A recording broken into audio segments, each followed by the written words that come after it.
À quel montant de revenu d'intégration pourrais-je prétendre?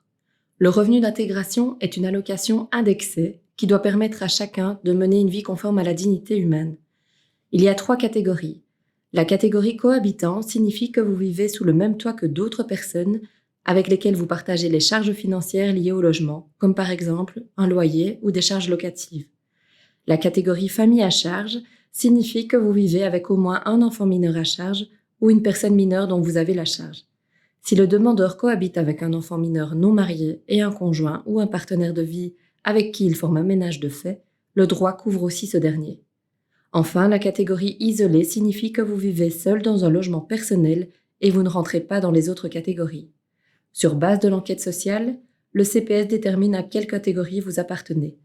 L'enquête sociale part toujours de la situation de fait de l'intéressé, même si celle-ci diffère de sa situation administrative. C'est en cela que le CPS devra réaliser une visite à domicile pour constater les éléments de votre situation de fait. Les montants du revenu d'intégration par mois maximaux en 2025 sont de 876,13 € pour le cohabitant, 1 314,20 € pour l'isolé, 1 776,07 € pour la famille à charge. Ces montants sont diminués en fonction de votre situation. Par exemple, on tient compte des revenus de votre conjoint ou partenaire de vie, des revenus de vos obligés alimentaires du premier degré avec lesquels vous résidez, des autres revenus aussi, le salaire, les allocations sociales, mais également des capitaux mobiliers et immobiliers, ainsi que des avantages en nature.